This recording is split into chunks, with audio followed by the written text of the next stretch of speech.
প্রিয় দর্শক, ডক্টর মোহাম্মদ ইউনূস সরকার আসার পরই একটি গুঞ্জন শোনা যাচ্ছিল, পাকিস্তান বাংলাদেশকে পারমাণবিক সহযোগিতা করে বাংলাদেশকে পারমাণবিক শক্তির দেশ হিসাবে গড়তে চায় পাকিস্তান। এই বিষয়টা নিয়ে জল্পনা কল্পনা আছে টেবিলের নিচ দিয়ে। তাহলে আমেরিকা কি করবে? সেখানে ভেটো দিবে নাকি আমেরিকা সহযোগিতা করবে?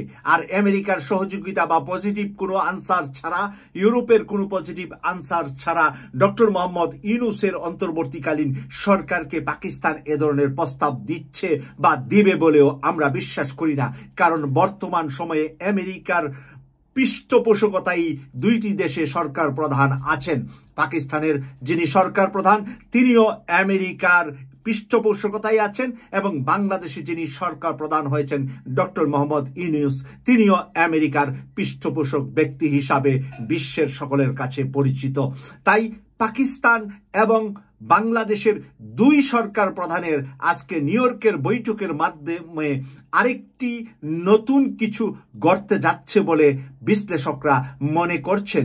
যদিও বাহ্যিক কিছু বিষয় নিয়ে ইত্তেফাক পত্রিকা একটি রিপোর্ট করেছে, রিপোর্টটা আপনাদের সামনে তুলে ধরছি। নিউ ইয়র্কে অন্তর্বর্তীকালীন সরকারের প্রধান উপদেষ্টা ডক্টর মোহাম্মদ ইউনূসের সঙ্গে পাকিস্তানের প্রধানমন্ত্রী শাহবাজ শরীফের বৈঠক হয়েছে। সেখানে বাংলাদেশ ও পাকিস্তানের নানা স্তরে দ্বিপাক্ষীয় সহযোগিতা পুনরুজ্জীবিত করার প্রয়োজনীয়তা নিয়ে আলোচনা হয়। প্রধান উপদেষ্টার এক পোস্টে জানানো হয়েছে, নিউ ইয়র্কে স্থানীয় সময় বুধবার সকালে অন্তর্বর্তী সরকারের প্রধান উপদেষ্টার সঙ্গে পাকিস্তানের প্রধানমন্ত্রীর বৈঠক হয়েছে। জাতিসংঘের সাধারণ পরিষদের অধিবেশনের ফাঁকে দুই দেশের শীর্ষ নেতারা এই বৈঠকটি করেন। প্রধান উপদেষ্টার প্রেস উইং জানিয়েছেন, বৈঠকে প্রধান উপদেষ্টা ডক্টর মোহাম্মদ ইউনূস সারকে পুনরুজ্জীবিত করা ভালো উপায় হতে পারে বলে উল্লেখ করেছেন। তিনি সারকে পুনরুজ্জীবিত করতে পাকিস্তানের সমর্থন চেয়েছেন। শাহবাজ শরীফ এ উদ্যোগের জন্য তার সমর্থনের প্রতিশ্রুতি দিয়েছেন এবং দেশগুলোতে আঞ্চলিক ফোরামকে পুনরুজ্জীবিত করার জন্য ধাপে ধাপে এগিয়ে যাওয়ার পরামর্শ দিয়েছেন। শাহবাজ শরীফ বলেন, বিভিন্ন ক্ষেত্রে সহযোগিতা বাড়াতে বাংলাদেশ ও পাকিস্তানের সম্পর্কের ক্ষেত্রে একটি নতুন অধ্যায় খোলা উচিত। একে অপরকে সহযোগিতার জন্য আমাদের সম্পর্ক পুনরুজ্জীবিত করা খুবই জরুরি, পাকিস্তানের তরফ থেকে বলা হয়েছে।